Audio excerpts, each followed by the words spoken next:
যারা এমন কাজ করবে, আল্লাহর কিতাবের আল্লাহর বিধানের কিছু অংশকে মানবে, কিছু অংশকে মানবে না, তাদের জাযা বা প্রতিদান হচ্ছে এই দুনিয়াতেই আল্লাহ পাক তাদেরকে লাঞ্ছিত করে দিবেন। বলেন নাউযুবিল্লাহ। ওয়া ইয়াউমাল কিয়ামাহ ইউরাদ্দুনা ইলা আশাদ্দিল আযাব, আর কিয়ামতের মাঠে তাদেরকে সবচেয়ে মর্মান্তিক শাস্তি দেওয়া হবে। আমারও বলেন নাউযুবিল্লাহ। বাস্তবতা দেখেন, 90% মুসলিমের কান্ট্রি বলি আমরা, নিজে আপনি দেখবেন 90% মানুষ নামাজ পড়ে না। পরিসংখ্যানটা একটু কম বেশি হতে পারে, 80% হতে পারে, আমার মনে হয় না এর বেশি হবে। চিত্র দেখার জন্যে মসজিদে গেলেই যথেষ্ট। একটা এলাকার জনসংখ্যার পরিসংখ্যান করা যায় না আদমশুমারিতে? আপনি হিসেব করে দেখেন যে আপনার এই উপজেলা বলেন বা জেলা বলেন, এটা কোন জায়গায় আমি ঠিক বলতে পারছি না, পীরগঞ্জ, জাহাঙ্গীরাবাদ, এই জায়গায় নিশ্চয়ই মানুষের সংখ্যা আছে, গভর্নমেন্টের কাছে আছে না? আদমশুমারি আছে। আদমশুমারি নেন, মসজিদের সংখ্যা হিসাব করে, এবং আপনি প্রত্যেকটা মসজিদে একটা করে প্রতিনিধি পাঠান। পাঠিয়ে দেখেন ফজর এবং এশার নামাজে কয়জন মুসল্লি এসেছে, বা 5 ওয়াক্ত নামাজে কয়জন মুসল্লি এসেছে। জুমার নামাজ দিয়ে হিসাব করবেন না, জুমার নামাজে মুনাফিকরাও নামাজ পড়তে যায়। ঈদের নামাজ দিয়ে হিসাব করবেন না, তারাবির নামাজ দিয়ে হিসাব করতে হবে না। অনেক বেরোজাদারও তারাবির নামাজ পড়ে, সেখানে গিয়ে ভুল ধরা শুরু করবে, এটা ঠিক নাই, ওটা ঠিক নাই, দেখবেন মসজিদে হই হুল্লা করবে, অথচ 5 ওয়াক্ত নামাজে নাই। এমনই হয় বাস্তবতা। আর যারা 5 ওয়াক্ত নামাজ পড়ে দেখবেন বিনয়ী হয়, অহংকার মুক্ত হয়, নীরব থাকে, ঝামেলা এড়িয়ে চলে। তো পরিসংখ্যান করে দেখেন যে একটা ইউনিয়নের মধ্যে বা উপজেলার মধ্যে কতজন মানুষ আছে, কতগুলো মসজিদ আছে, কতজন নামাজে যায়, তাহলে আপনি বাস্তবতা বুঝতে পারবেন। পরিসংখ্যান করেন যে আপনার এই পুরো উপজেলায় বা জেলায় কতজন মুসলিম আছে, এবং মুসলিমদের মাঝে কতজন সহি শুদ্ধভাবে আল কোরআন তেলাওয়াত করতে যান। কিন্তু যখন আপনি বলবেন আল কোরআনের আলো ঘরে ঘরে জানো, বলবেন ঠিক না বেঠিক, সবাই বলবে ঠিক, ঠিক না বেঠিক। দেখছেন, এটা তো ঠিকই। এটা একটা অদ্ভুত কালচার চলছে আর কি। মানুষের কাছে জিজ্ঞেস করে, কোরআনের একটা কথা বলে মানুষকে জিজ্ঞাসা করে আপনারা বলেন ঠিক না বেঠিক। মানুষ যদি বলে বেঠিক, তাহলে কি ওটা বেঠিক হয়ে যাবে? মনে করেন কোরআন থেকে বলল যে আল্লাহ পাক সুদকে হারাম করেছেন, বলেন ঠিক না বেঠিক। মানুষ বলছে ধরেন বেঠিক, তাহলে কি এটা হারাম হয়ে যাবে, হালাল হয়ে যাবে? মানুষের কথায় ঠিক বেঠিক নির্ধারণ হবে? আমি এটা বোঝাতে যাচ্ছি, মানুষের কথায় ঠিক বেঠিক নির্ধারিত হবে? পৃথিবীর ম্যাক্সিমাম মানুষ যদি বলে যে সুদ হালাল, হালাল হবে? জেনা হালাল, হালাল হবে? মদের লাইসেন্স দেওয়া যাবে? একটা আল্লাহর বান্দা যদি দাঁড়িয়ে বলেন যে মদ হারাম, সুদ হারাম, জেনা হারাম, সেটা হারাম থাকবে না? এটা আল্লাহ পাকের বিধান। তো যখন আপনি অডিয়েন্সকে বলবেন আল কোরআনের আলো ঘরে ঘরে জ্বালো, আপনারা সবাই রাজি আছেন? বলবে হ্যাঁ, সবাই রাজি আছে। প্রত্যেকের ঘরগুলো ঘুরে দেখেন, প্রত্যেকটা ঘরে একটা করে মানুষ পান কিনা যে পবিত্র কোরআন বিশুদ্ধ করে তেলাওয়াত করতে চান। আর কতটুক বিশুদ্ধ হয়, আমাদের এই ভাইদের মতো আলেমদের কাছে আসবেন, তেলাওয়াত শোনাবেন, তারাই বলে দিবে কতটুক শুদ্ধ হয়। কথা কি বুঝতে পারছেন? আমি আপনাকে বাস্তবতা আগে দেখাচ্ছি, মুসলিমদের করণীয়তে পড়ে যাচ্ছে। আর আপনি মাথায় রাখেন, আমরা বলি যে এটা 90% মুসলিমের দেশ।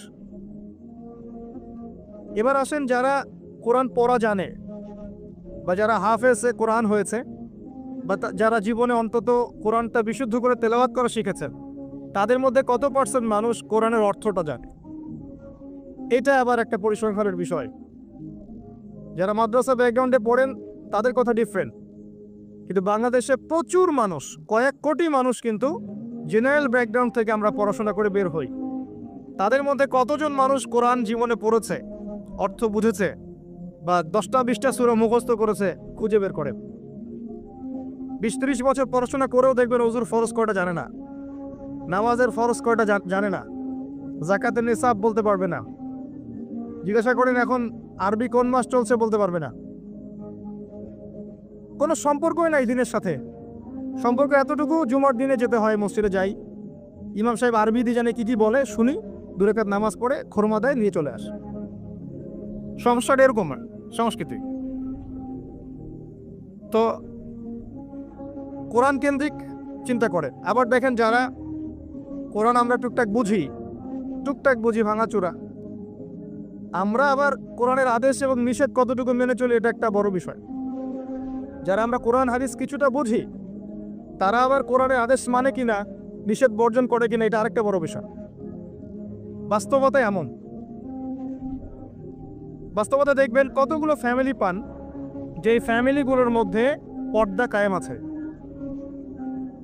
খুঁজে দেখেন, আপনি নিজের পরিবার থেকে শুরু করেন, আমি আমার পরিবার থেকে শুরু করি, আপনি আপনার থেকে শুরু করেন, আপনার আত্মীয়দেরকে দেখেন, বংশকে দেখেন, সমাজকে দেখেন, আপনি খুঁজে পাবেন কতগুলো পরিবার পাবেন যেখানে পর্দার বিধান কায়েম আছে।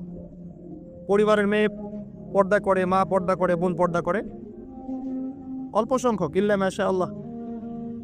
হ্যাঁ, এমনও পরিবার আছে যেই পরিবারের সদস্যরা জীবন চলে গেলেও পর্দা ছাড়বে না, এমনও আছে। এমনও পরিবার আছে পরিবারের প্রত্যেক সদস্য আলেম।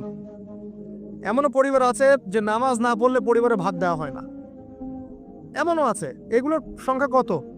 নিতান্তই কম, নিতান্তই কম। বাস্তবতায় আসেন আপনি, বাস্তবতায় এমন, এগুলোর সয়লাভ চলছে। আবার একটা বড় ইস্যু বলি, মুসলিমদের কথা বলছি। আপনি প্রত্যেকটা পরিবারের জরিপ চালিয়ে দেখেন কতগুলো পরিবারে হালাল রিজিক ঢুকছে। হালাল রিজিক, মাথার ঘাম পায়ে ফেলা হালাল রিজিক পরিবারে ঢুকছে, হালাল খেয়ে পরিবার পরিজন জীবনযাপন করছে। কতটা পরিবার? ম্যাক্সিমাম পরিবার সুদখোর, ম্যাক্সিমাম। যে আমি নিজেকে সুদ থেকে মুক্ত মনে করছি,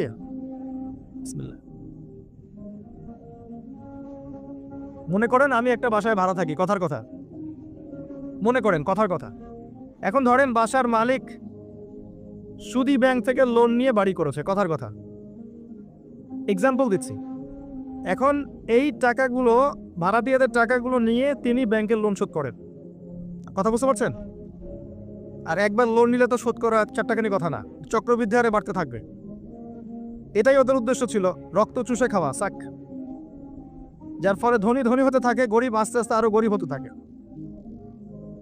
আর আমি অনেকদিন বলেছি এটা মায়ের সাথে জেনা করার মতো পাপ, এবং আল্লাহ এবং তার রাসূলের সাথে যুদ্ধ করার মতো পাপ। দলিল আপনি সহিহ বুখারী খোলেন আর সূরা বাকারা পড়েন। সহিহ বুখারীতে আরও আছে 36 বার জেনা করলে যে গুনাহ হয়, 1 দিরহাম সুদ খেলে সেই গুনাহ হয়।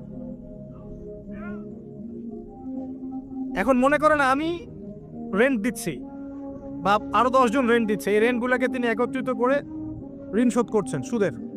ইনডাইরেক্টলি, পরোক্ষভাবে আমি নিজেও সুদের সাথে সম্পৃক্ত হয়ে গেলাম। আমি কি বুঝাতে পারছি? যারা এগুলো থেকে সম্পূর্ণ পবিত্র থাকতে চাবে, তাদের গায়েও সুদের ছিটাফোঁটা এসে লাগবে। এটা সেই আখিরুজ্জামান, এটা ওই যুগ না। এই যুগের কথাই নবী সাল্লাল্লাহু আলাইহি ওয়াসাল্লাম হাদিসের মধ্যে বলেছেন, এমন যুগ আসবে যে মানুষের পক্ষে রিবা থেকে বেঁচে থাকা এত দুষ্কর হয়ে যাবে যে যারা বেঁচে থাকতে চাইবে তাদের গায়েও সুদের ছিটাফোঁটা এসে লাগবে। এই হলো সেই যুগ। আর যে খায়, যে দেয়, যে লিখে রাখে, যে সাক্ষী থাকে, 4 জনকে, 4 শ্রেণীর মানুষকে নবী সাল্লাল্লাহু আলাইহি ওয়াসাল্লাম সমান অপরাধী বলেছে। আমাদের ম্যাক্সিমাম পরিবারগুলোতে যান, দেখবেন সুদের সাথে আমরা সম্পৃক্ত আছি। যতই বলি, ব্যক্তিগত জীবনে দেখবেন, ইবাদত বন্দেগীর জীবনে গিয়ে দেখবেন পাক্কা মুসল্লি, কপালে সেজদার দাগ আছে। অর্থনৈতিক জীবনে গিয়ে দেখবেন পাক্কা সুদখোর, ঘুষখোর, দুর্নীতি করছে, ট্যাক্স ফাঁকি দিচ্ছে, বা সরকারের মাল আত্মসাৎ করে খাচ্ছে। প্রচুর সম্পদ আছে আমাদের, আমরা আত্মসাৎ করতে করতে করতে করতে একটা হাতি আসতে আসতে মাছি হয়ে যায়। একটা হাতি উপর থেকে আসতে থাকে, আকাশ থেকে একটা হাতি পড়তে থাকে। হাতি পড়তে পড়তে পড়তে পড়তে দেখবেন আপনার কাছে আস্তে আস্তে মাছি হয়ে গেছে। হাতির কান একজন, ডালপালা একজন, নাক একজন, সুর একজন, শিং একজন, খেয়ে শেষ করে দিচ্ছে। বাই দ্য ওয়ে, হাতির মনে শিং থাকে না, আমি ভুল বলছি, হাতির সুর থাকে। যাই হোক, এটা বাস্তবতা। আবার দেখবেন আমরা অনেকেই ইসলাম ফলো করার নামেও আমাদের বোনদেরকে সম্পত্তি দিচ্ছে না। সুযোগ পেলেই প্রতিবেশীর জমি মেরে খাবো, 1 বিঘত জমিও ছাড় দিব না। সুযোগ পেলেই অন্যের জমি মেরে খাবো, আত্মসাৎ করে খাবো। দেখা যাবে যে একটা জিনিস মানুষের প্রাপ্য, সেটাকে আপনি ঘুরিয়ে ফিরিয়ে নিজের পকেটে ঢুকিয়ে ফেলেছে। চাকরিতে যাবেন, টেবিলের নিচ দিয়ে টাকা না দিলে আপনার জব হবে না। আর আপনি বলছেন যে এখন তো দেওয়াই লাগছে, কিছু করার নাই, না দিলে তো আমার চাকরিটা হবে না। মানে এটা আপনি ঘুরিয়ে জায়েজ করলেন আর কি। আবার কিছু দাড়িওয়ালা মুফতি সাহেবও থাকবেন, দেখা যাবে বলবে হ্যাঁ এটা করা যায়, কারণ এখন তো এই যুগে চলছে, ওটা না করলে তুমি তো চাকরি পাবা না। ঘুরিয়ে ফিরিয়ে সিচুয়েশন এমন করেছি আমরা। বাস্তবতা এমন, এখানে আইওয়াজ শোডাউনের প্রশ্নই ওঠে না। মানে এখানে ইসলামের বেসিক জিনিসগুলোর বালাই নাই। উঁচু উঁচু বিষয়গুলো অনেক দূরের পথ, অনেক দূরের পথ। জিহাদ ফি সাবিলিল্লাহ, ইসলামী খিলাফা, কিতাল ফি সাবিলিল্লাহ, ইসলামী হুকুমত, আল্লাহর জমিন, আল্লাহর দিন প্রতিষ্ঠা, উঁচু স্কেলের কথা, অনেক উঁচু স্কেলের কথা। নিচু স্কেলগুলোতে দেখাচ্ছি আপনাকে, নিচু স্কেলগুলো। 5 ওয়াক্ত সালাত এটা এমন একটা বিষয় ছিল উম্মার মধ্যে যে একজন মুসলিম 5 ওয়াক্ত সালাত পড়ে না, এটা চিন্তাই করা যেত না। শতাব্দীর পর শতাব্দী এমন জেনারেশন চলে গেছে যারা 5 ওয়াক্ত নামাজ পড়তো না, মুসলিম পরিবারের সন্তান, এটা কল্পনাও করা যেত না। এখন অ্যাভেলেবেল, ঘরে ঘরে দেখবেন বেনামাজিদের ভর্তি। মুসলিম মেয়েরা পর্দা করবে না, এটা কল্পনাও করা যেত না। এখন ঘরে ঘরে দেখবেন জিন্স আর গেঞ্জি, জিন্স আর গেঞ্জি ছেলেদের পোশাক পরে রাস্তাঘাটে করছে। ইভেন গ্রামগুলোতেও, গ্রামে অনেক সময় এমন এমন দৃশ্য দেখা গেছে চোখে, দেখে আমরা মনে করতেছি আমরা কি ঢাকা শহরে আছি না, নাকি এটা নিউ ইয়র্ক। আবার গ্রামের মেয়েরা আবার অত্যাধুনিক, কপি করতে করতে দেখা যায় অনেক সময় শহরের মেয়েদেরকে হার মানিয়ে ফেলে। এটা কল্পনায় ছিল না যে মেয়েরা এমন পোশাক পরে ঘোরে মুসলিম পরিবারে। মুসলিম পরিবারের মানুষ কোরআন তেলাওয়াত করতে পারে না, এমনটা হিস্ট্রিতে কখনো ছিল না, খুব কম, রেয়ার। এখন এসে দেখবেন এটা অ্যাভেলেবেল, ঘরে ঘরে দেখবেন কোরআন পড়তে পারে না। কোরআন তেলাওয়াতের কথা বলছি, এবারত তো অনেক দূরের কথা। এবারত বুঝতে তো আরো 10 বছর লাগে। তারপরে হাদিসের কিতাব, ফিকহের বই, ইসলামের ইতিহাস, ইসলামিক অর্থনীতি, জিওপলিটিক্স, অনেক দূরের পথ। আমি শুধু নর্মাল কোরআন তেলাওয়াতের কথা বলছি, বিশুদ্ধ করে। একটা মক্তবের বাচ্চার যে যোগ্যতা, দেখবেন জেনারেল পড়ুয়া বিবিএমবি করে বের হয়েছে, ওর সেই যোগ্যতা নাই কোরআনের ক্ষেত্রে। একটা মাদ্রাসার ছোট ক্লাসের বাচ্চা, ক্লাস 5-6-এ পড়ে, দেখবেন কোরআন যেভাবে পড়তে পারে, একজন বাইরে থেকে ডিগ্রি নিয়ে আসছে সেটা পড়তে পারে না। এরপরেও সে বলছে আমি শিক্ষিত, এবং সেখান থেকে পাশ করে এসে বলছে যে ইসলাম এই যুগে চলে না, ওই যুগে চলতো। পর্দার বিধানগুলো আসলে ওই যুগে ভালো ছিল, এই যুগে এগুলো চলে না। এটা এগিয়ে যাওয়ার যুগ, এটা কো এডুকেশনের যুগ, এবং এটা হচ্ছে ফ্রি মিক্সিংয়ের যুগ। ফ্রি মিক্সিং বোঝেন তো, নারী পুরুষ একসাথে চলবে, মাহারাম গায়রে মাহারাম একাকার, এটার নাম ফ্রি মিক্সিং। যেমনটা আপনার স্কুলে চলছেন, কলেজে চলছেন, ইভেন জব সেক্টরেও চলছেন, প্রতিটা সেক্টরেই চলছেন, ইভেন পলিটিক্যাল ক্ষেত্রেও চলছেন ফ্রি মিক্সিং। মিছিল করছেন, সামনে মহিলা, পিছনে আপনি, ফ্রি মিক্সিং।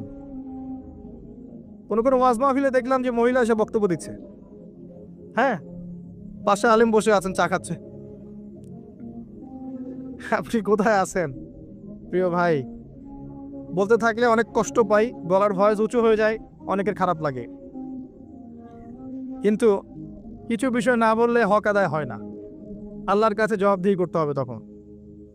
এই জন্য কিছু বাস্তবতা আপনাকে বোঝানোর চেষ্টা করছি, এবং এর মধ্যে ইনশাআল্লাহ আমি কিছু সলিউশন আপনাকে দেওয়ার চেষ্টা করব, নিজেকে এবং আপনাকেও। আমি যা বলছি আল্লাহ পাক সবার আগে আমাকে আমল করার তৌফিক দান করুন, পরে আপনাদেরকে তৌফিক দান। বলাটা অনেক সহজ, করাটা খুব কঠিন। আল্লাহ পাক এটাই বলেছেন সূরা সফের মধ্যে, লিমা তাকুলুনা মা লা তাফআলুন, তোমরা এমন কথা কেন বলো যা তোমরা নিজেরা করো না। কাবুরা মাকতান ইনদাল্লাহি আন তাকুলু মা লা তাফআলুন, আল্লাহর কাছে অত্যন্ত নিকৃষ্ট এই কাজটা যে তোমরা নিজেরা করো না কিন্তু মানুষকে বললে। আমি মেরাজের সময় একটা হাদিস মনে করাই আপনাদেরকে। এখন মেরাজের সময় চলছে, আপনারা হয়তো মেরাজ পার করেছেন। তো এখানে নবী সাল্লাল্লাহু আলাইহি ওয়াসাল্লাম কিছু শাস্তি দেখে এসেছিলেন। তার মধ্যে একটা শাস্তি ছিল এমন যে এক শ্রেণীর মানুষের জিহ্বাকে আগুনের কেচি দিয়ে কেটে দেওয়া হচ্ছে। আমরা বলি নাউজুবিল্লাহ। নবী সাল্লাল্লাহু আলাইহি ওয়াসাল্লাম জিজ্ঞাসা করলেন, এরা কারা? তাকে বলা হলো, এরা আপনার উম্মতের সেই সব ব্যক্তি যারা ছিল উম্মতের বক্তা এবং দায়ী এবং আলেম, এই টাইপের মানুষ আর কি, যারা মানুষকে অনেক সুন্দর সুন্দর কথা বলতো, নিজেরা আমল করতেন। আল্লাহ পাক আমাদেরকে হেফাজত করুন। আমি অনেস্টলি বলছি, আমি যা জানি, যতটুকু আল্লাহ পাক আমাকে জ্ঞান দিয়েছেন, এর 30% আমি আপনাদেরকে বলতে পারি না। 30-40% আমি আপনাদেরকে বলতে পারি না যা আমি জানি, আর আমি খুব কমই জানি। আপনি যত পড়াশোনা করবেন, যত বড় বড় আলেম ওলামার কাছে গিয়ে পড়ে থাকবেন, আপনি তত ফিল করবেন যে আপনি কিছুই জানেন। আর আপনি যত চটি বই পড়ে মৌলানা হয়ে যাবেন, 2-4টা অনুবাদ পড়ে হাদিসে বলবেন আমি মুফতি হয়ে গেছি, তখন আপনার কাছে মনে হবে আমি অনেক জানি, আমার চেয়ে বড় জ্ঞানের কে আছে, আমি হকের ডিলার, আমি জান্নাতের ডিলার, আসো লিজ লাগলে নিয়ে যাও, ভাবখানা এরকম।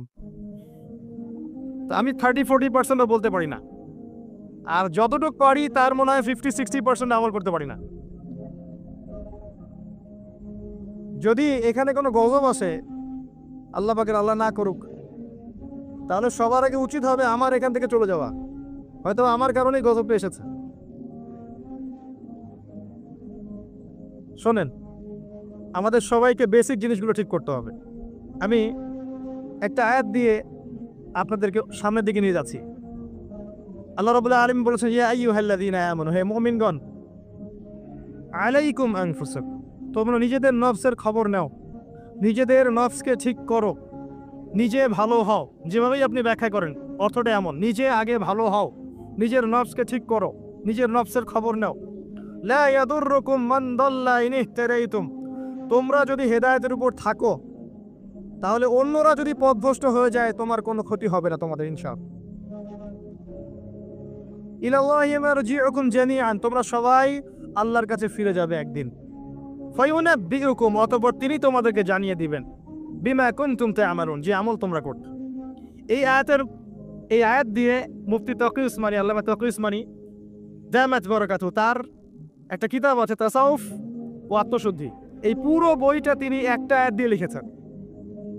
এবং তিনি বোঝাতে চাচ্ছেন যে এই আয়াতের মধ্যে সমস্যা এবং সমাধান দুটোই আছে। উম্মার সমস্যা এবং সমাধান দুটোই আছে। সমস্যা কি? আল্লাহ পাক যে বলেছেন আলাইকুম আনফুসাকুম, তোমরা নিজেদেরকে ঠিক করো, আগে নিজেদের নফসকে ঠিক করো। আমরা উল্টা কাজ করি, নিজেকে ঠিক না করে মানুষকে ঠিক করতে চাই। আমার কথা কি বুঝতে পারছেন? আমরা প্রত্যেকেই নিজেকে ঠিক না করতে গিয়ে আগে মানুষকে ঠিক করতে চাই। এটা সবচেয়ে বড় সমস্যা। এতে করে যা হয় যে আমার সমাজ সংস্কারমূলক কাজে আসলে কোনো প্রতিফলন ঘটে না, কারণ আমি তো নিজেকেই ঠিক করতে পারি না। এবং সলিউশনটাও এখানে হচ্ছে এই যে আগে নিজের জান বাঁচাতে হবে। কু আনফুসাকুম, নিজে আগে জাহান্নামের আগুন থেকে বাঁচো, ওয়া আহলিকুম নারা, তারপর পরিবারবর্গকে বাঁচো। ইয়া আইয়ুহাল্লাযীনা আমানু, হে মুমিনগণ, ইত্তাকুল্লাহ হাক্কা তুকাতিহ, আল্লাহকে ভয় করো, ভয় করার মতো ভয় করো। ওয়ালা তামুতুন্না ইল্লা ওয়া আনতুম মুসলিমুন, পরিপূর্ণ মুসলিম না হয়ে তোমরা মৃত্যুবরণ করো না। নিজেকে আগে মুসলিম হতে হবে, নিজেকে আগে মুমিন হতে হবে, নিজেকে আগে নিজের নফসকে ঠিক করতে হবে, তারপর অন্যকে কথা। এরপর পরিবার। নিজেকে ঠিক করার জন্য কি কি দরকার? আসেন বাস্তবতায় আসেন। নিজেকে ঠিক করার জন্য প্রথমে দরকার জ্ঞান অর্জন। কি দরকার ভাই? জ্ঞান অর্জনের জন্য কিছু সাবজেক্ট আছে, কিছু কনস্ট্রাকটিভ কথা শোনেন। সাবজেক্ট আছে, আপনাকে আগে আল কোরআন পড়তে হবে 1 নাম্বার, 2 নাম্বার আপনাকে হাদিস পড়তে হবে, 3 নাম্বার আপনাকে ফিকহ পড়তে হবে, 4 নাম্বার আপনাকে ইসলামের হিস্ট্রি পড়তে হবে, ইতিহাস, 5 নাম্বার ইসলামের অর্থনীতি পড়তে হবে, 6 নাম্বার ইসলামিক ফিলোসফি পড়বেন, 7 নাম্বার রাসূল সাল্লাল্লাহু আলাইহি ওয়াসাল্লামের জীবনী পড়বেন, সাহাবায়ে কেরামদের জীবনী পড়বেন, 8 না শিখবেন। এরকম কিছু সাবজেক্ট। জিওপলিটিক্স পড়বেন। এর পাশাপাশি জেনারেল লাইনে যা যা পড়ছেন এগুলো পড়েন, কোনো সমস্যা নেই। কিছু সাবজেক্ট আছে, জ্ঞান অর্জন করেন। আর এই জ্ঞান আল্লাহর পক্ষ থেকে আসবে। বই পড়লেই যে সবাই জ্ঞানী হয়ে যাবে এমনটা নয়, এটা ভুল ধারণা যে বই পড়লেই, একটা বই শেষ করলাম আরেকটা ধরলাম, আরেকটা শেষ করলাম আরেকটা ধরলাম, এতে আমি জ্ঞানী হয়ে যাব, এটা একটা ভুল কনসেপ্ট। সবসময় মনে রাখবেন ভাই, জ্ঞান আল্লাহর পক্ষ থেকে আসে। জ্ঞান আপনি হাজারো চেষ্টা করলেও ওই বিষয়ের বুঝ আপনার ভিতরে নাও আসতে পারে। আল্লাহ বলেছেন ওয়াকুলিল হাক্কু মির রাব্বিকুম, হক সেটাই যেটা তোমার রবের পক্ষ থেকে নাজিল হয়। জ্ঞান সেটাই যা তোমার রবের পক্ষ থেকে নাজিল হয়। ফামান শাআ ফালইউমিন, যার ইচ্ছা হয় সে ঈমান নিয়ে আসুক। ওয়ামান শাআ ফালইয়াকফুর, যার ইচ্ছা হয় সে অস্বীকার করুক। ইন্না আ'তাদনা লিয-যালিমিনা নারান, আমি জালেমদের জন্য আগুন প্রস্তুত করে রেখেছি। জ্ঞান আল্লাহর পক্ষ থেকে আসে, তবে একটা সিস্টেম আছে। এই সাবজেক্টগুলো পড়তে হবে, পরে ওলামায়ে কেরামের কাছে গিয়ে বুঝতে হবে। একা একা বোঝা যাবে না। একা একা বুঝতে গেলে আপনি বিভ্রান্ত হয়ে যেতে পারেন। এখানেই সোহবতের প্রশ্নটা আসবে যে আপনাকে হকপন্থী আলেম ওলামার সাথে থাকতে হবে। আপনি থাকলে তাদেরকে দেখেও দিনটা শিখবে। একজন ব্যক্তি যার মধ্যে সুন্নত আছে তাকে দেখে আপনি সুন্নত শিখতে পারেন। দেখবেন আমরা যারা স্কুল কলেজ বিশ্ববিদ্যালয়ে পড়াশোনা করেছি, আমাদের অনেক টিচার ছিল, ফেভারিট টিচার, পছন্দের টিচার। আমরা ওদেরকে কপি করতাম। তাদের চিন্তা, তাদের চেতনা, তাদের চলাফেরা, ওঠা বসা, পোশাক আশাক আপনার মধ্যে ঢুকে গেছে, ঢুকে নাই? তারা দীর্ঘদিন আপনাদেরকে পড়িয়েছেন, দর্শন শিখিয়েছেন, ফিলোসফি শিখিয়েছেন, ভালো মন্দ ডিল করতে শিখিয়েছেন। পরে তাদের বুঝে আপনি জগৎকে বুঝেছেন। আমার কথা কি বোঝা যায়? ওস্তাদ এমন একটা জিনিস, একইভাবে যদি আপনি হকপন্থী ওলামায়ে কেরামের কাছে থাকেন, তাদেরকে দেখেন, তাদের সোহবতে যান, পড়াশোনা করেন, আপনি তাদের কাছ থেকেও দেখে অনেক কিছু শিখতে পারবেন। আর এভাবেই সাহাবায়ে কেরাম রাদিয়াল্লাহু আনহুম আজমাইন নবী সাল্লাল্লাহু আলাইহি ওয়াসাল্লামকে দেখে দিন শিখেছিলেন। তারা কিন্তু বাসায় গিয়ে বই পড়ে দিন শিখেন নাই। আমার কথা কি বুঝেন? তারা কিন্তু বাসায় গিয়ে বই পড়ে দিন শেখেন নাই। এখন আমরা কতজন আলেম ওলামার কাছে যেতে চাই? যেতেই চাই না। বইপত্র অ্যাভেলেবল, বাসায় পড়বো, জ্ঞানী হয়ে যাবো, তাই না? আবার মাশাআল্লাহ দেখা যায় অল্প কিছুদিন পড়াশোনা করে এটা সহি, এটা জয়ীফ, এটা জাল, এটা মাউজু, এটা অমুক, এটা তমুক, এগুলো ফতোয়া শুরু করে দেয়। অথচ সহি জয়ীফের খবরই জানে না সে, কোনটা সহি হয় কোনটা জয়ীফ হয়। তো বাস্তবতা কঠিন। প্র্যাকটিক্যালি আপনাকে জ্ঞান অর্জন করতে হবে আগে। 2 নাম্বার হচ্ছে জ্ঞান অনুযায়ী আমল। জ্ঞান অনুযায়ী আমল খুব ইম্পর্টেন্ট। এর জন্য একটা ফর্মুলা বলছি, অনলি একটা। আপনি আপনার জীবনের প্রতিটা কাজ রাসূলুল্লাহ সাল্লাল্লাহু আলাইহি ওয়াসাল্লামের সুন্নাহ মতো করার চেষ্টা করেন। পারবেন? পারা যাবে ইনশাআল্লাহ। প্রতিটা কাজ, রাত হয়েছে ঘুমাতে যাবেন, ঘুমান নবীর সুন্নাহ মতো, ওঠেন তার সুন্নাহ মতো, বাথরুমে যান তার সুন্নাহ মতো, বের হন তার সুন্নাহ মতো, খান তার সুন্নাহ মতো, পরিবারের সাথে সময় কাটান তার সুন্নাহ মতো, নামাজ পড়েন তার আদর্শে, যাকাত দেন, সওম রাখেন, মুআমালাত করেন, আপনি আমর বিল মারুফ নাহি আনিল মুনকারের কাজ করেন, দ্বীনের প্রতিষ্ঠার কাজ করেন, তার মতো করে আল্লাহর পথে দাওয়াত দেন। প্রতিটা কাজে তার সুন্নাহ ফলো করলে আপনার পুরো জীবনটাই ইবাদত হয়ে যাবে ইনশাআল্লাহ তাআলা, ইনশাআল্লাহ তাআলা। আর এটার জন্যই আল্লাহ পাক আমাদেরকে সৃষ্টি করেছেন। মনে আছে ওই আয়াতটা, সূরা যারিয়াত 59 নম্বর আয়াত, ওয়ামা খালাকতুল জিন্না ওয়াল ইনসা ইল্লা লিয়াবুদুন, আমি জিন আর মানুষকে শুধুমাত্র আমার ইবাদত করার জন্যই সৃষ্টি করেছি। কি করলে প্রত্যেকটা কাজ ইবাদত হবে? রাসূলুল্লাহ সাল্লাল্লাহু আলাইহি ওয়াসাল্লামের সুন্নাহ মতো চললে পড়ে হবে ইনশাআল্লাহ। পারা যাবে ইনশাআল্লাহ। বেসিকগুলো ঠিক পড়ে, এবং এগুলো প্রাইমারি লেভেলের কাজ। এগুলো না করে বড় স্বপ্ন দেখা ঠিক না। আর আমরা স্বপ্ন দেখব না এমন নয়, বড় স্বপ্ন দেখবেন, বড় স্বপ্নের চেষ্টা করবেন, সব ঠিক আছে, কিন্তু ভিত্তিহীনভাবে নয়। একটা বাড়ি গঠন করব 10 তলা 20 তলা, ঠিক আছে, ফাউন্ডেশন ঠিক না করে নয়, আগে ভিত্তি দিতে হয়, এবং ভিত্তিতেই বেশি টাকা খরচ করতে হয়। কথা কি বোঝা যায়? এগুলো ইসলামের ভিত্তি। আমল করেন, জানা অনুযায়ী আল্লাহ পাক তৌফিক দান করুন। আর সামনে একটা সিজন আসছে আমলের, আল্লাহ পাক যেন আমাদের সবাইকে সেই রমজান পর্যন্ত পৌঁছে দেন আল্লাহ না, এবং সেখানে বেশি বেশি আমল করে গুনাহ মাফ করিয়ে নেওয়ার তৌফিক দান করে নেন। রমজান হবে আমাদের সবচেয়ে সৌভাগ্যের সময় ইনশাআল্লাহ। এখানে আমাদের যত পাপ, এর জন্য আল্লাহর কাছে কান্নাকাটি করতে হবে। এখানে কিছু কথা বলি, আমি যদিও বলেছি আগের লেকচারগুলোতে, রমজানের আগেই রমজানের পরিকল্পনা করে ফেলতে হয়। আপনার নামাজের টার্গেট করে নেন। ইভেন জীবনে কত রাকাত নামাজ কাজা করেছেন হিসাব করে নেন, চেষ্টা করেন কাজাগুলো আদায় করার জন্যে। যদিও বা খালেস তওবা করলে আল্লাহ মাফ করে দিতে পারেন, তারপরে অনেক স্কলার বলেছেন যদি কেউ আদায় করতে চায় সে করতে পারে, আল্লাহ খুশি হবেন ইনশাআল্লাহ। হিসেব করে দেখেন আপনার 10 বছরের নামাজ কাজা আছে, 15 বছর 20 বছরের নামাজ কাজা আছে, কি করবো এগুলো নামাজের? আল্লাহর কাছে মাফ চাবো, ইনশাআল্লাহ আল্লাহ মাফ করে দিবেন, এটা একটা অপশন। যদি না করেন এই নামাজগুলোর কাফারা কে দিবে? এই নামাজগুলো কি টাকা পয়সা হিসেব করে হুজুরকে খাওয়ালে হবে? এখন এক নতুন একটা সুন্নত বের হয়েছে, মানুষ মারা গেলে হুজুরকে ডেকে বলে আমার আব্বা 10 বছর নামাজ পড়ে নাই, হুজুর কত টাকা দিলে নামাজগুলো কাজা হবে? হুজুরও বলে হ্যাঁ প্রত্যেক নামাজের জন্য যদি 500 করে দেন আমি ওয়াক্ত ওয়াক্ত হিসাব করে পড়ে দিব। তো এদিকে দুই দিক থেকে তার লাভ, সে অর্থ পেল, নামাজ পড়লো, তার নিজের নেকি হলো, তার বাবার কিছুই হলো না। তো এভাবে কি হবে?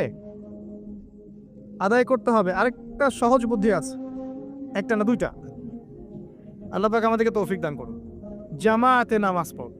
যখন আপনি জামাতে এক ওয়াক্ত নামাজ পড়ছেন আপনি 25 বা 27 ওয়াক্তের নেকি পাচ্ছেন। এখানে আপনি ক্যালকুলেশন মিলাতে পারবেন। একটা হচ্ছে বেশি বেশি নফল নামাজ পড়া, ফরজের ঘাটতিগুলো আল্লাহ পাক নফল দিয়ে পূরণ করবেন ইনশাআল্লাহ। আরেকটা অপশন আছে ওমরা করা। কেন বললাম ওমরা করা? ওমরা করতে গেলে আপনি কাবা ঘরে হারামে নামাজ পড়বেন, আবার যদি আপনি মদিনা জিয়ারত করতে যান সেখানেও কিন্তু নববীতে নামাজ পড়বে। সেখানে 1 রাকাত নামাজ পড়লে আপনি 1000 রাকাতের নেকি পাচ্ছেন, আর হারামে 1 লাখ। হারামে 1 রাকাত পড়লে 1 লক্ষ নেকি হবে। ওখানে হারামে যদি আমি 2 রাকাত নামাজ পড়ি বা একটা ফরজ পড়ি তাহলে 1 লাখ ফরজ হচ্ছে। কথা কি বুঝতে পারছেন? এটা একটা অপশন কাফারা দেয়ার। আল্লাহ পাক আমাদেরকে তৌফিক দান করুন, আমিন। তো নিজের আমল নামার হিসেব করতে হবে। ঠান্ডা মাথায় রাত্রেবেলা ঘুমানোর আগে চিন্তা করেন, ওয়াল্লাহি আমি চিন্তা করছি এটা, ওয়াল্লাহি চিন্তা করেন আপনার জীবনে যখন থেকে আপনার ভালো মন্দ বোঝার ক্ষমতা হয়েছে, ঠান্ডা মাথায় রিকল করার চেষ্টা করেন আপনার মেমোরিকে যে আপনি কি কি বড় বড় পাপ করেছেন। পারা যাবে? একটা খাতা নেন সামনে, নিয়ে লিখেন যে আমি 10টা বান্ধবীর সাথে প্রেম করেছি, বড় পাপ তো যে না। আমি মদ খেয়েছি বন্ধুদের সাথে, আমি গুন্ডাগিরি করেছি, একজনের হাতের রক কেটে দিয়েছি, পায়ে রক কেটে দিয়েছি, আছে না এগুলো আমার নামের মানুষের? আমি রিলিফের মাল মেরে খেয়েছি, আমি বোনের সম্পত্তি অধিকার দেইনি, পিতা মাতাকে আমি বৃদ্ধাশ্রমে পাঠিয়েছি, আমি এটা করেছি ওটা করেছি, হিসাব করা যাবে না? এগুলো তো করেছি আর করি নাই। আমি নামাজ পড়ি নাই এতদিন এত ওয়াক্ত, আমি যাকাত দেই নাই, আমি রোজা রাখি নাই, পারা যাবে না? আমরা না করলে কি হবে? লেখা আছে না, দেখানো হবে না? সে ব্যক্তি বুদ্ধিমান যে নিজের হিসাব নিজে নিয়ে নিল দুনিয়ায়। এই জায়গায় আছেন, নিজের হিসাব নিজে নিয়ে নেন দুনিয়ায়। এবার আপনি দেখবেন যে আপনার আমার পাপগুলো 2 ভাগে বিভক্ত। একটা হচ্ছে আল্লাহর সাথে জড়িত, আর একটা মানুষের সাথে জড়িত। আল্লাহর সাথে যেগুলো জড়িত ইনশাআল্লাহ 2 রাকাত নামাজ, অনলি 2 রাকাত নামাজ ওযু করে এসে মুখলেস ভাবে আদায় করে চোখের পানি ফেলে দিয়ে শেষ রাতে আল্লাহকে বলা, আল্লাহ আমি এই পাপ করেছি, আল্লাহ আমাকে মাফ করে দেন। আল্লাহ রাব্বুল আলামিনের জন্য এটা মুহূর্তের ব্যাপার, আপনার সমস্ত পাপকে আল্লাহ পাক নেকি দিয়ে পরিবর্তন করে দিবেন ইনশাআল্লাহ। সূরা ফুরকানের শেষের দিকে আছে ইল্লা মান তাবা ওয়া আমানা ওয়া আমিলা আমালান সালিহান ফাউলাইকা ইউবাদদিলুল্লাহু সাইয়্যাতিহিম হাসানাত। যারা তওবা করবে, ঈমান নিয়ে আসবে এবং আমলে সালেহ করবে, আমি আল্লাহ তাদের সমস্ত গুনাহগুলোকে নেকি দিয়ে পরিবর্তন করে দিব ইনশাআল্লাহ। আর এক শ্রেণীর পাপ পাবেন, সেটা হলো বান্দার সাথে জড়িত। এটা আল্লাহর কাছে মাফ চেয়ে লাভ নাই। আমাকে এসে বলতে হবে ভাই আপনাকে গালি দিয়েছি মাফ করে দেন, আমার আপনার কাছে গিয়ে বলতে হবে ভাই আপনার গীবত করেছি আমাকে মাফ করে দেন। আপনি আরেক ভাইয়ের কাছে গিয়ে বলবেন ভাই আপনার টাকা আমি মেরে খেয়েছিলাম, টাকা নেন, শোধ করে নেন। প্রতিবেশীকে বলতে হবে ভাই জমি নিয়ে নেন, জমি আমি মেরে খেয়েছিলাম। জনগণের সামনে এসে বলতে হবে এই যে চালের বস্তা তোমাদের ছিল, আমি মেরে খেয়েছি, নিয়ে নাও। ফামান শাআ ফালইউমিন, যার ইচ্ছা হয় সে ঈমান নিয়ে আসুক, ওয়ামান শাআ ফালইয়াকফুর, যার ইচ্ছা হয় সে অস্বীকার করুক। ইন্না আ'তাদনা লিয-যালিমিনা নারান, আমি জালেমদের জন্য আগুন প্রস্তুত করে রেখেছি। জ্ঞান আল্লাহর পক্ষ থেকে আসে, তবে একটা সিস্টেম আছে। এই সাবজেক্টগুলো পড়তে হবে, পরে ওলামায়ে কেরামের কাছে গিয়ে বুঝতে হবে। একা একা বোঝা যাবে না। একা একা বুঝতে গেলে আপনি বিভ্রান্ত হয়ে যেতে পারেন। এখানেই সোহবতের প্রশ্নটা আসবে যে আপনাকে হকপন্থী আলেম ওলামার সাথে থাকতে হবে। আপনি থাকলে তাদেরকে দেখেও দিনটা শিখবেন। একজন ব্যক্তি যার মধ্যে সুন্নত আছে তাকে দেখে আপনি সুন্নত শিখতে পারেন। দেখবেন আমরা যারা স্কুল কলেজ বিশ্ববিদ্যালয়ে পড়াশোনা করেছি, আমাদের অনেক টিচার ছিল, ফেভারিট টিচার, পছন্দের টিচার। আমরা ওদেরকে কপি করতাম। তাদের চিন্তা, তাদের চেতনা, তাদের চলাফেরা, ওঠা বসা, পোশাক আশাক আপনার মধ্যে ঢুকে গেছে, ঢুকে নাই? তারা দীর্ঘদিন আপনাদেরকে পড়িয়েছেন, দর্শন শিখিয়েছেন, ফিলোসফি শিখিয়েছেন, ভালো মন্দ ডিল করতে শিখিয়েছেন। পরে তাদের বুঝে আপনি জগৎকে বুঝেছেন। আমার কথা কি বোঝা যায়? ওস্তাদ এমন একটা জিনিস, একইভাবে যদি আপনি হকপন্থী উলামায়ে কেরামের কাছে থাকেন, তাদেরকে দেখেন, তাদের সোহবতে যান, পড়াশোনা করেন, আপনি তাদের কাছ থেকেও দেখে অনেক কিছু শিখতে পারবেন। আর এভাবেই সাহাবায়ে কেরাম রাদিয়াল্লাহু আনহুম আজমাইন নবী সাল্লাল্লাহু আলাইহি ওয়াসাল্লামকে দেখে দিন শিখেছিলেন। তারা কিন্তু বাসায় গিয়ে বই পড়ে দিন শিখেন নাই। আমার কথা কি বুঝেন? তারা কিন্তু বাসায় গিয়ে বই পড়ে দিন শেখেন নাই। এখন আমরা কতজন আলেম ওলামার কাছে যেতে চাই? যেতেই চাই না। বইপত্র অ্যাভেলেবল, বাসায় পড়বো, জ্ঞানী হয়ে যাব, তাই না? আবার মাশাআল্লাহ দেখা যায় অল্প কিছুদিন পড়াশোনা করে এটা সহি, এটা জয়ীফ, এটা জাল, এটা মাউজু, এটা অমুক, এটা তমুক, এগুলো ফতোয়া শুরু করে দেয়। অথচ সহি জয়ীফের খবরই জানে না সে, কোনটা সহি হয় কোনটা জয়ীফ হয়। তো বাস্তবতা কঠিন। প্র্যাকটিক্যালি আপনাকে জ্ঞান অর্জন করতে হবে আগে। 2 নম্বর হচ্ছে জ্ঞান অনুযায়ী আমল। জ্ঞান অনুযায়ী আমল খুব ইম্পর্টেন্ট। এর জন্য একটা ফর্মুলা বলছি, অনলি একটা। আপনি আপনার জীবনের প্রতিটা কাজ রাসূলুল্লাহ সাল্লাল্লাহু আলাইহি ওয়াসাল্লামের সুন্নাহ মতো করার চেষ্টা করেন। পারবেন? পারা যাবে ইনশাআল্লাহ। প্রতিটা কাজ, রাত হয়েছে ঘুমাতে যাবেন, ঘুমান নবীর সুন্নাহ মতো, ওঠেন তার সুন্নাহ মতো, বাথরুমে যান তার সুন্নাহ মতো, বের হন তার সুন্নাহ মতো, খান তার সুন্নাহ মতো, পরিবারের সাথে সময় কাটান তার সুন্নাহ মতো, নামাজ পড়েন তার আদর্শে, যাকাত দেন, সওম রাখেন, মুআমালাত করেন, আপনি আমর বিল মারুফ নাহি আনিল মুনকারের কাজ করেন, দ্বীনের প্রতিষ্ঠার কাজ করেন, তার মতো করে আল্লাহর পথে দাওয়াত দেন। প্রতিটা কাজে তার সুন্নাহ ফলো করলে আপনার পুরো জীবনটাই ইবাদত হয়ে যাবে ইনশাআল্লাহ তাআলা, ইনশাআল্লাহ তাআলা। আর এটার জন্যই আল্লাহ পাক আমাদেরকে সৃষ্টি করেছেন। মনে আছে ওই আয়াতটা, সূরা যারিয়াত 59 নম্বর আয়াত, ওয়ামা খালাকতুল জিন্না ওয়াল ইনসা ইল্লা লিয়াবুদুন। আমি জিন আর মানুষকে শুধুমাত্র আমার ইবাদত করার জন্যই সৃষ্টি করেছি। কি করলে প্রত্যেকটা কাজ ইবাদত হবে? রাসূলুল্লাহ সাল্লাল্লাহু আলাইহি ওয়াসাল্লামের সুন্নাহ মতো চললে পরে হবে। পারা যাবে ইনশাআল্লাহ। বেসিকগুলো ঠিক পড়ে, এবং এগুলো প্রাইমারি লেভেলের কাজ। এগুলো না করে বড় স্বপ্ন দেখা ঠিক না। আর আমরা স্বপ্ন দেখব না এমন নয়, বড় স্বপ্ন দেখবেন, বড় স্বপ্নের চেষ্টা করবেন, সব ঠিক আছে, কিন্তু ভিত্তিহীনভাবে নয়। একটা বাড়ি গঠন করব 10 তলা 20 তলা, ঠিক আছে, ফাউন্ডেশন ঠিক না করে নয়, আগে ভিত্তি দিতে হয়, এবং ভিত্তিতেই বেশি টাকা খরচ করতে হয়। কথা কি বোঝা যায়? এগুলো ইসলামের ভিত্তি। আমল করেন জানা অনুযায়ী, আল্লাহ পাক তৌফিক দান করো। আর সামনে একটা সিজন আসছে আমলের, আল্লাহ পাক যেন আমাদের সবাইকে সেই রমজান পর্যন্ত পৌঁছে দেন আল্লাহুম্মা, এবং সেখানে বেশি বেশি আমল করে গুনাহ মাফ করিয়ে নেওয়ার তৌফিক দান করেন। আমি রমজান হবে আমাদের সবচেয়ে সৌভাগ্যের সময় ইনশাআল্লাহ। এখানে আমাদের যত পাপ, এর জন্য আল্লাহর কাছে কান্নাকাটি করতে হবে। এখানে কিছু কথা বলি, আমি যদিও বলেছি আগের লেকচারগুলোতে, রমজানের আগেই রমজানের পরিকল্পনা করে ফেলতে হয়। আপনার নামাজের টার্গেট করে নেন, ইভেন জীবনে কত রাকাত নামাজ কাজা করেছেন হিসাব করে নেন, চেষ্টা করেন কাজাগুলো আদায় করার জন্যে। যদিও বা খালেস তওবা করলে আল্লাহ মাফ করে দিতে পারেন। তারপরে অনেক স্কলার বলেছেন যদি কেউ আদায় করতে চায় সে করতে পারে, আল্লাহ খুশি হবেন ইনশাআল্লাহ। হিসেব করে দেখেন, আপনার 10 বছরের নামাজ কাজা আছে, 15 বছর 20 বছরের নামাজ কাজা আছে। কি করবো এগুলো নামাজের? আল্লাহর কাছে মাফ চাবো, ইনশাআল্লাহ মাফ করে দিবেন। এটা একটা অপশন। যদি না করেন, এই নামাজগুলোর কাফারা কে দিবে? এই নামাজগুলো কি টাকা পয়সা হিসেব করে হুজুরকে খাওয়ালে হবে? এখন এক নতুন একটা সুন্নত বের হয়েছে, মানুষ মারা গেলে হুজুরকে ডেকে বলে আমার আব্বা 10 বছর নামাজ পড়ে নাই, হুজুর কত টাকা দিলে নামাজগুলো কাজা হবে?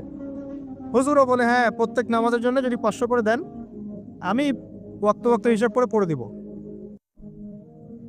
তো এদিকে দুই দিক থেকে তার লাভ, সে অর্থ পেল, নামাজ পড়লো, তার নিজের নেকি হলো, তার বাবার কিছুই হলো না।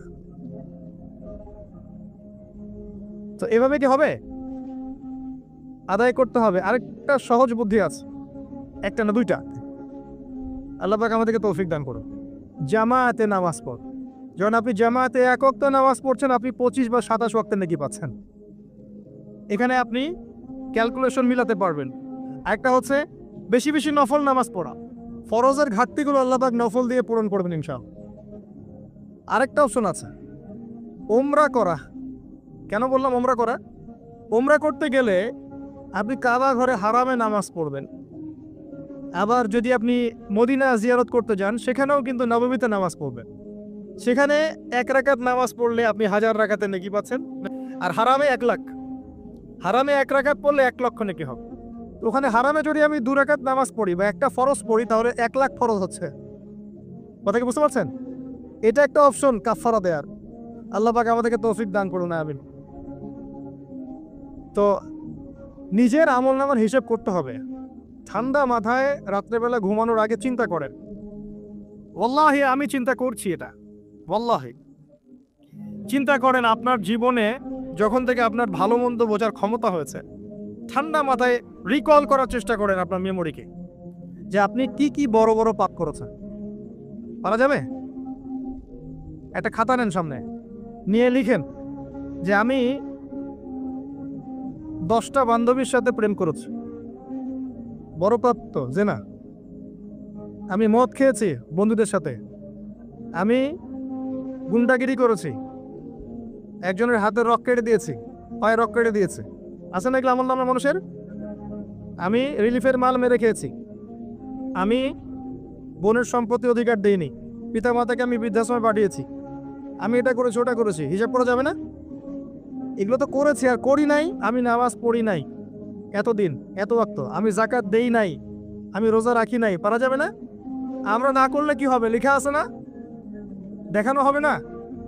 সে ব্যক্তি বুদ্ধিমান যে নিজের হিসাব নিজে নিয়ে নিল দুনিয়ায়। এই জায়গায় আছেন, নিজের হিসাব নিজে নিয়ে নেন দুনিয়ায়। এবার আপনি দেখবেন যে আপনার আমার পাপগুলো 2 ভাগে বিভক্ত। একটা হচ্ছে আল্লাহর সাথে জড়িত, আর একটা মানুষের সাথে জড়িত।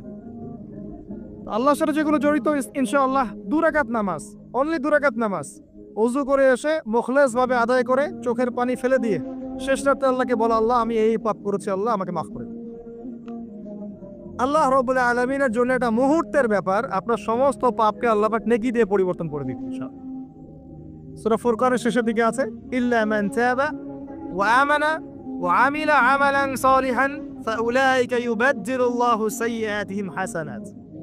যারা তওবা করবে, ঈমান নিয়ে আসবে এবং আমলে সালেহ করবে, আমি আল্লাহ তাদের সমস্ত গুনাহগুলোকে নেকি দিয়ে পরিবর্তন করে দিব ইনশাআল্লাহ। আর এক শ্রেণীর পাপ পাবেন, সেটা হলো বান্দার সাথে জড়িত। এটা আল্লাহর কাছে মাফ চেয়ে লাভ নাই। আমাকে এসে বলতে হবে ভাই আপনাকে গালি দিয়েছি, মাফ করে দেন। আমার আপনার কাছে গিয়ে বলতে হবে ভাই আপনার গীবত করেছি, আমাকে মাফ করে দেন। আপনি আরেক ভাইয়ের কাছে গিয়ে বলবেন ভাই আপনার টাকা আমি মেরে খেয়েছিলাম, টাকা নেন, শোধ করে নেন। প্রতিবেশীকে বলতে হবে ভাই জমি নিয়ে নেন, জমি আমি মেরে খেয়েছিলাম। জনগণের সামনে এসে বলতে হবে এই যে চালের বস্তা তোমাদের ছিল, আমি মেরে খেয়েছি, নিয়ে নাও। এত সহজ না। না হলে এগুলো কিয়ামতের মাঠে জমা থাকবে এবং পুলসিরাতে তারা দাঁড়িয়ে থাকবে। যখন আপনি আমি অনেক নেকি নিয়ে উঠবো, আল্লাহ পাক বলবেন নেকি দিয়ে দাও। কেন দিব? কারণ অমুককে গালি দিয়েছো, অমুকের টাকা নিয়েছো ফেরত দাওনি, অমুকের কাছ থেকে অমুককে অপবাদ দিয়েছো, অমুকের সম্পত্তি মেরে খেয়েছো, অমুকের জমি মেরে খেয়েছো, ইত্যাদি ইত্যাদি। এখন তোমার নেকি দিয়ে ওদেরকে শোধ করো। তোমার আমল নামা থেকে নেকি সব চলে যাবে, আর ওর আমল নামা থেকে গুনাহ আপনার আমল নামায় চলে আসবে। বলেন নাউযুবিল্লাহ। আল্লাহ পাক পরকালে আমাদেরকে যেন বান্দার সাথে জড়িত হক নিয়ে না ওঠান, আমিন। একটা দোয়া করতে পারেন, আল্লাহুম্মা কফিনি বিহালালিকা আন হারামিক ওয়াগনিনি বিফদলিকা আম্মান সিওয়াক। আশা করা যায় আল্লাহ পাক আপনার দুনিয়ার ঋণ দুনিয়ায় শোধ করে দিবেন ইনশাআল্লাহ। কি দোয়া বললাম? আল্লাহুম্মা কফিনি বিহালালিকা আন হারামিক ওয়াগনিনি বিফদলিকা আম্মান সিওয়াক। হিসনুল মুসলিম বইটা পড়েন, পাবেন ইনশাআল্লাহ। তো যেটা বলছিলাম প্রিয় ভাইয়েরা, সামনে সিজন আছে, আমল নামে হিসেব পড়ে নেন, রমাদান মাসটাকে কাজে লাগান। নবী সাল্লাল্লাহু আলাইহি ওয়াসাল্লাম বলেছেন, সেই ব্যক্তির জন্য ধ্বংস যে রমাজান মাসকে পেল, রমাজানকে পেয়েও তার গুনাহ মাফ করাতে পারলো না। নবীর নাম শুনে আমরা কেউ দুরূদ পড়লাম না। নবী সাল্লাল্লাহু আলাইহি ওয়াসাল্লাম বলেছেন, সেই ব্যক্তি ধ্বংস হোক যে রমজান মাসকে পেল, কিন্তু এই রমজান মাসকে পেয়েও তার গুনাহ মাফ করাতে পারলো না। আমরা এদের অন্তর্ভুক্ত হতে চাই না, আল্লাহ পাক হেফাজত করুন। রমজানের আগেই প্রিপারেশন নেন, মানসিকভাবে আমল নামা গুছিয়ে ফেলেন, টার্গেট করেন আপনি কি চাচ্ছেন রমজান মাসে। 30টা সওম তো আছেই, 5 ওয়াক্ত নামাজ জামাতে পড়ার চেষ্টা করেন, তারাবির সালাতগুলো আদায় করার চেষ্টা করেন, আল্লাহ পাক তৌফিক দান করুন। অন্তত একটা বার কোরআনকে খতম করার চেষ্টা করেন, প্রতিদিন এক পারা করে পড়লে খতম হবে, পারা যাবে না? যারা পড়তে জানি না এখনই পড়া শিখে নেন, 1 মাস আছে পড়া শিখে নেন। রমজান মাসে মসজিদ ভিত্তিক কোরআন শিক্ষার তালিম এবং কোর্স চালু করেন, মানুষকে কোরআন শিখান। 5 ওয়াক্ত নামাজের পরে দারসে হাদিস চালু করেন, মানুষকে হাদিস শিখান। মহিলাদের জন্য, মা বোনদের জন্য কোরআন শিক্ষার ব্যবস্থা করেন, ওদেরকে বাসায় শিখান। রমজান মাসে বাজারে বেশি যাবেন না, বেশি আড্ডাবাজি করতে বসবেন না, 3-4 জন মিলে এক জায়গায় আড্ডা মারতে বসবেন না, দিনই আলোচনা ছাড়া। বসলেই গীবত হবে, রোজা নষ্ট হয়ে যাবে। মানুষের সাথে কম মিশেন রমজান মাসে, যত বেশি মানুষের সাথে মিশবেন তত বেশি গীবত তহমত করতে হবে, তত বেশি অন্যের সমালোচনা লিখতে হবে। আলাইকুম আনফুসাকুম ভুলে যাবেন, মানুষকে নিয়ে ব্যস্ত হয়ে থাকবেন এবং অন্তরের নূর নষ্ট হয়ে যাবে, মানুষের সাথে জড়িত পাপ কাঁধে চলে আসবে। কম মিশেন আল্লাহর ওয়াস্তে, রমজান মাসে কম মিশেন, কম বাজারে যান, বাজারে যায়েন না, গেলে দ্রুত চলে আসেন। যদি প্রয়োজনে যেতেই হয় দ্রুত চলে আসেন, চেষ্টা করেন মাসের বাজার আগেই করে রাখতে, ঈদের বাজার আগে করে রাখতে। এই শেষের দশক, স্পেশালি লাইলাতুল কদর যেখানে থাকে, এই দশক মানুষ বাজারে কাটায়। বাঙালি মুসলিম এই দশকটা বাজারে কাটায়, ইল্লা মাশা আল্লাহ। আর মা বোনদের তো খবর নাই, এরা তো মার্কেটেই বেশি ঘুরে বেড়াবে দেখ। আর এত বেশি ইফতারের আইটেম করতে যায় না যে এই খাওয়ার পিছনে আপনার সময় চলে যায়। যদি সারাদিন রোজা রাখার পরে 10টা আইটেম নিয়ে বসে ইফতার করতে, আসলে রোজা আমাকে আত্মশুদ্ধি শেখাইল না। সেহরিতে যদি 20টা আইটেম থাকে, মনে হয় এটা আমার জীবনের শেষ খাবার, খাইতে পারবো না, তাহলে সমস্যা। এই রোজা আমার কোনো আত্মশুদ্ধি করবে না। কথাগুলো খারাপ লাগতে পারে কিন্তু বাস্তব। আপনি রমজান মাসকে ফিকির করেন, রমজানের ফিকির করেন, এই রমজান মাসে যাকাতগুলো দিয়ে দেন। যাকাত দিবেন না, এলাকার না দেশের অর্থনীতি সমৃদ্ধ হবে না। যাকাত, শুধু যাকাত দেন, অনলি যাকাত, দেখবেন ইকোনমিক সেকশনে দিন দিন উন্নতি করছে আমরা। যাকাত সবাই দিতে শুরু করেন, দেখবেন সমাজে একটা মানুষ খুঁজে পাবেন না যে না খেয়ে মারা যান, ইনশাআল্লাহ তাআলা। আল্লাহ পাক এর মধ্যেই ইসলামিক ইকোনমিক্স রেখেছেন, ধনীর সম্পদে গরিবের হক। এটাতে করে সম্পদ ঘুরতে থাকবে হাত থেকে হাতে, হাত থেকে হাতে, এতে করে সবাই খেয়ে পরে বাঁচবে। যখন আপনি সুদে যাবেন তখন এক শ্রেণীর মানুষ খাবে, আর এক শ্রেণীর মানুষ দরিদ্রতার অতলে চলে যাবে। এটা বাস্তবতা। এটা দেশের ক্ষেত্রে না, বিশ্বের ক্ষেত্রেও দেখবেন বিশ্বের একটা শ্রেণী দিন দিন ধনী হচ্ছে, আরেকটা শ্রেণী দিন দিন গরিব হচ্ছে। কারণ কি জানেন? রিবা, সুদ। রমজানের এই ফিকিরগুলো করেন, আল্লাহ পাক তৌফিক দান করুন যেন এই রমজানে আমরা আমাদের সমস্ত গুনাহগুলোকে মাফ করিয়ে নিতে পারি, আমিন। এবং বেশি বেশি সামর্থ্য থাকলে দিনের দাওয়াতি কাজ করেন রমজান মাসে, মানুষকে আল্লাহর দিকে ডাক। আইওয়াশ করতে যায় না, শোডাউন করেন না, ভিতরে ভিতরে দাওয়াতি কাজ করেন দিনের জন্য, ইসলামের জন্য। আল্লাহর জমিন, আল্লাহর দিনটা যেন প্রতিষ্ঠিত হয়। এবং এতিমের ভরণ পোষণের দায়িত্ব নেন, বিধবার খোঁজ খবর নেন, অসহায় যারা বৃদ্ধ বৃদ্ধা আছে এদের পাশে দাঁড়ান, সাদাকাতুল ফিতরগুলো দিয়ে দেন। রমজান মাসে সবাই সাম্যের হাত বাড়ান, আল্লাহর ওয়াস্তে রমজানটাকে কাজে লাগা। কে জানে এরপরে রমজান নাও পেতে পারেন। আর বিশ্বে যা শুরু হয়েছে, কোন দিন যে বিশ্ব পারমাণবিক বোমার মধ্যে চলে যায় আল্লাহ ভালো জানেন, আল্লাহ ভালো জানেন। এটা সম্ভাবনা নাই এমন নয়, সমূহ সম্ভাবনা আছে, সমূহ সম্ভাবনা। দেখতে থাকেন কি হতে থাকে ফিউচার। এবার আসেন, আমি যে কথাগুলো বলছিলাম, জ্ঞান অর্জনের পরে আমল, এরপরে হচ্ছে আপনার আত্মশুদ্ধি। আত্মশুদ্ধির কয়েকটা মাধ্যম আমি বলে দেই। বেশি বেশি কোরআন তেলাওয়াত, বেশি বেশি আল্লাহর জিকির, বেশি বেশি মৌতের স্মরণ, বেশি বেশি পরকালের ফিকির করা যাবে ইনশাআল্লাহ। এবং কম কম কথা বলা, কম কম খাওয়া, কম কম ঘুমানো, কম কম মানুষের সাথে মেশা করা যাবে। এগুলো আত্মশুদ্ধির জন্য দরকার আছে। এবং আত্মশুদ্ধিওয়ালা মানুষদের সোহবতে গিয়ে থাকা পারা যায়। আল্লাহ পাক তৌফিক দান করুন। এরপরে আসবেন বেসিক কাজে, আপনার ইকোনমি হালাল কিনা দেখেন। হারাম রিজিককে ঘরে ঢুকতে দিয়েন না, সুদকে ঢুকতে দিয়েন না। আল্লাহর ওয়াস্তে হাত জোর করে অনুরোধ করছি, সুদকে ঢুকতে দিয়েন না, ছেড়ে দেন। আল্লাহ আপনার রিজিকের দায়িত্ব নেবেন। ওয়ারযুকুহু মিন হাইসু লা ইয়াহতাসিব, এমন উৎস থেকে আল্লাহ আপনাকে রিজিক দিবেন আপনি কল্পনা করতে পারবেন। আপনি মনে করেন না রিজিকের মালিক আপনি নিজেই, সুদ না খেলে আপনি রিজিক পাবেন না, এমনটা ভাবেন না। এটা ভাবার নাম হলো শিরক। এটা শোনেন, যখন আপনি মনে করছেন যে এটা ছাড়তে আমি পারবো না, যদি আমি ছেড়ে দেই আমার পরিবার চলবে না, আমি চলতে পারবো না, মানে আপনি মনে করছেন রিজিকের মালিক আপনি নিজেই। এটা শিরক। আল্লাহর উপর তাওয়াক্কুল করে ছেড়ে দিতে পারলে দেখবেন আল্লাহ আপনাকে বেহিসাব রিজিক দেবেন। এটা আপনি কল্পনা করতে পারবেন না। মিন হাইসু লা ইয়াহতাসিব, আপনার কল্পনার বাহির থেকে আল্লাহ আপনার রিজিক দিবেন ইনশাআল্লাহ। আপনি কল্পনা করতে পারলে আয়াতটা ঠিক হবে না, আপনার কল্পনার বাহির থেকে রিজিক আসবে ইনশাআল্লাহ। এবং এটা হচ্ছে দিন দিন বহু মানুষ সুদ ছেড়ে দিচ্ছে আলহামদুলিল্লাহ, এবং হালাল ব্যবসা করছে, হালাল কিছু করার চেষ্টা করছে। আল্লাহ পাক ওদেরকে না খাইয়ে রাখেন নাই, বরং সুদখোরদের চেয়ে ভালো রেখেছেন আলহামদুলিল্লাহ। চেষ্টা করেন এরপরে বেসিক পরিবারের আদর্শ ঠিক করার জন্য। পরিবারে কালিমা থাকবে, কি থাকবে? লা ইলাহা ইল্লাল্লাহ, তাওহীদ থাকবে। পরিবারে সুন্নত থাকবে, পরিবারে তালিম থাকবে, পরিবারের মধ্যে পর্দা থাকবে। এবং এগুলো বাস্তবায়নের চেষ্টা আমরা করব। যদি এরপরে পরিবারবর্গ না শোনে, আপনি আসহাবুল কাহফ হয়ে যান। কথা বোঝা যায়?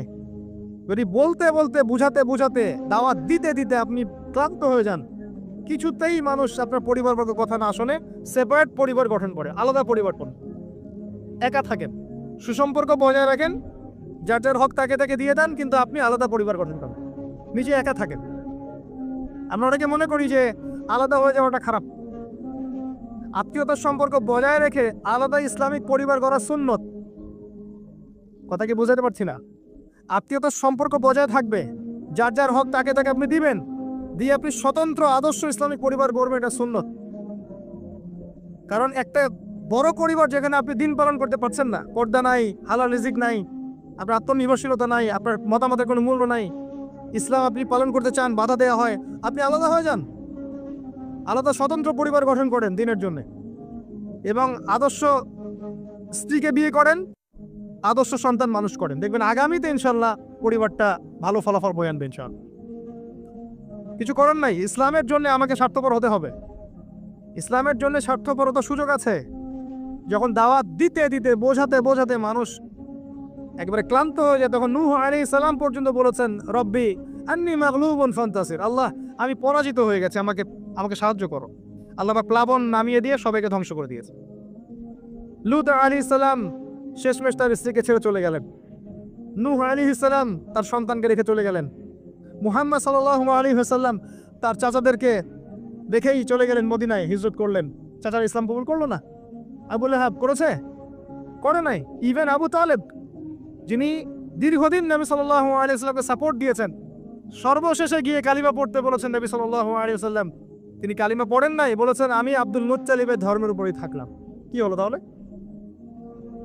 ইচ্ছা করে কাউকে হেদায়েত দেয়া যায়? আল্লাহর পক্ষ থেকে হেদায়েত আসে।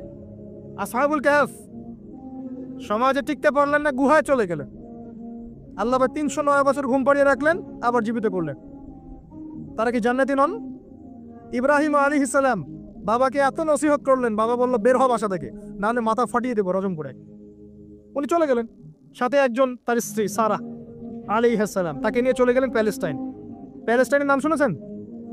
কোথায়? শেষ জামানার সবচেয়ে ইম্পর্টেন্ট জায়গা প্যালেস্টাইন। মনে রাখবেন, শেষ জামানায় যত কিছু ঘটছে এর কেন্দ্র হচ্ছে ফিলিস্তিন এবং জেরুজালেম। ওই জায়গাটার জন্য এত কিছু, বিশ্বে যা কিছু দেখছেন ওই জায়গার জন্য এত কিছু। কিছু মানুষ চায় ওখান থেকে বিশ্ব শাসন করতে, এবং তারা সেটা করবেও, এটা একটা সাময়িক সময়ের জন্য।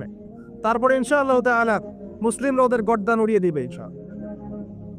এবং ঈসা আলাইহিস সালাম সেখান থেকে ইসলামী খেলাফা আবারও বাস্তবায়ন করবেন ইনশাআল্লাহ। আসেন এই বেসিক কাজগুলো করেন প্রিয় ভাইরা। আর আল্লাহ পাক আমাদেরকে কিছু প্রতিভা দিয়েছেন, কাউকে জান, কাউকে মাল, কাউকে লিখার ক্ষমতা, কাউকে বলার ক্ষমতা। আল্লাহ পাক যাকে যে প্রতিভা দিয়েছেন এই প্রতিভাটাকে আপনি দিনের কল্যাণে ব্যয় করেন। যদি একটা মসজিদ করতে পারেন করেন, একটা মাদ্রাসা করতে পারেন করেন, একটা শিক্ষা প্রজেক্ট করতে পারেন করেন, একটা ইসলামিক এনজিও করতে চান করেন, এতিমদের দায়িত্ব নেন, কোনো প্রজেক্ট করেন, মানবতার সেবামূলক কোনো কাজ করেন। পলিটিক্সে থেকে ভালো কিছু করতে চান করেন, পলিটিক্সে থেকে যদি ভালো কিছু করতে পারেন সেটাও করেন। মানে আপনি যেখানে আছেন সেখান থেকে দিনের জন্য কিছু করেন, পারবেন না? একজন মানুষ ধরেন একটা এলাকার রাজনৈতিক নেতা, তার পক্ষে কি পসিবল না ইসলামের জন্য কাজ করা, মানুষের ভালো করা সম্ভব না? পসিবল, এবং অনেক ক্ষেত্রে আমার চেয়ে বেশি পসিবল। একজন আলেম, তার জন্য কি এসব মঞ্চে বসে দিনের কথা বলা সম্ভব না? মানুষকে দিনের কথা ডাকা সম্ভব না? একজন মসজিদে মুতাওয়াল্লি, তার জন্য কি মসজিদটা আবাদ করা সম্ভব না? একটা মাদ্রাসার প্রতিষ্ঠাতা, তার জন্য কি মাদ্রাসা আবাদ করা সম্ভব না? আমাদের প্রত্যেককে আল্লাহ পাক কিছু না কিছু সুযোগ দিয়েছেন, ওগুলোকে ফাইন্ড আউট করে আল্লাহর ওয়াস্তে যে কয়দিন বেঁচে থাকবো দিনের জন্য কিছু করে কবরও যাই, ইনশাল্লাহ জান্নাত পাওয়া যাবে। এগুলো বাস্তব কথা, প্র্যাকটিক্যাল কথা। আর একটা কথা মনে রাখবেন, আল্লাহ পাক বলেছেন নাসুল্লাহা ফানাসিয়াহুম, যারা আল্লাহকে ভুলে যাবে আল্লাহ ওদেরকে ভুলে যাবেন। যারা আল্লাহকে ভুলে যায় আল্লাহ তাদেরকে ভুলে যান। ইন্নাল্লাহা লা ইউগাইয়িরু মা বিকওমিন হাত্তা ইউগাইয়িরু মা বিআনফুসিহিম। একটা কওম যতক্ষণ তার অবস্থা পরিবর্তনের চেষ্টা করে না, আল্লাহ পাক ওই কওমের অবস্থা পরিবর্তন করেন না। ইন তানসুরুল্লাহা ইয়ানসুরকুম ওয়া ইউসাব্বিত আকদামাকুম, তোমরা যদি আল্লাহর দ্বীনকে সাহায্য করো তবেই আল্লাহ তোমাদেরকে সাহায্য করবে, তোমাদের পদযুগল দৃঢ় রাখবে। আবার শোনেন, তোমরা যদি আল্লাহর দ্বীনকে সাহায্য করো তবেই আল্লাহ তোমাদেরকে সাহায্য করবে, এমনি এমনি সাহায্য আসবে না, আসবে না, কখনোই না। এভাবে ঘাপটি মেরে বসে থাকলে আর সবাই খারাপ হয়ে গেছে আমি ভালো, নিজে বাঁচলে বাপের নাম, অথবা সমাজটা পচে গেছে এখন আর কিছু করা যাবে না, এইসব চিন্তা করে যারা কম্বল দিয়ে মুড়ি দিয়ে শুয়ে থাকবে তারাও ধ্বংস হয়ে যাবে এক সময়। ধ্বংস হওয়ার সময় ওরাও বাদ থাকবে না, ওরাও ধ্বংস হয়ে যাবে। তো আল্লাহর দ্বীনকে সাহায্য করেন, যার যতটুকু ক্ষমতা আছে, প্রতিভা আছে, আল্লাহ পাক সামর্থ্য দিয়েছেন। আল্লাহ পাক একটা সুসংবাদ দিয়েছে, ইয়া আইয়ুহাল্লাযীনা আমানু, হে মুমিনগণ, ওয়ালা তাহিনু ওয়ালা তাহজানু, তোমরা হীনবল হয়ো না, দুশ্চিন্তাগ্রস্ত হয়ো না, ওয়া আনতুম লা আলাউনা, তোমরাই বিজয়ী হবে ইনশাআল্লাহ। ইন কুনতুম মুমিনিন, যদি প্রকৃত অর্থে তোমরা মুমিন হয়ে থাকো, যদি তোমরা প্রকৃত অর্থে মুমিন হয়ে থাকো তোমরাই বিজয়ী হবে ইনশাআল্লাহ। হীনবল হয়ো না, দুশ্চিন্তাগ্রস্ত হয়ো। আল্লাহ পাক আরো আয়াতে বলেছেন, তোমরা কি ভেবেছো এমনি এমনি জান্নাতে চলে যাবে? যতক্ষণ না আল্লাহ পাক তোমাদেরকে পরীক্ষা করছেন, যতক্ষণ না আল্লাহ পাক দেখে নিচ্ছেন কে তোমাদের মধ্যে সবর করনেওয়ালা আর প্রচেষ্টা চালানেওয়ালা, তোমরা কি ভেবেছো এমনি এমনি জান্নাতে চলে যাবে? তো এগুলো হচ্ছে বাস্তব কথা। এবার আসেন, এখন আমরা যে পরিস্থিতির মধ্যে আছি এখান থেকে পুরোপুরি উত্তরণ সম্ভব না, ফুল স্টপ। যা দেখছেন ফিতনা ফাসাদ, যা দেখছেন ব্যক্তিগত জীবনে, পারিবারিক জীবনে, সোশ্যালি, ইকোনমিক্যালি, জিওপলিটিক্যালি, এই ফিতনা ফাসাদগুলো থেকে পুরোপুরি রিকভার করা এখন সম্ভব না। এবং এটা আইয়ামে জাহিলিয়াতে সেই জাহিলিয়াতগুলোকে হার মানাচ্ছে দিন দিন। এখানে নবী সাল্লাল্লাহু আলাইহি ওয়াসাল্লামের সিরাত বা জীবনী এটা ঘেটে দেখবেন তিনি কিভাবে সমাজ সংস্কার করেছেন, ওটাই পথ পদ্ধতি, এর বাইরে কোনো পথ নাই। আর একটা দিন যাবে আর আপনার কাছে মনে হবে গতকালটা আজকের দিনের চেয়ে ভালো ছিল।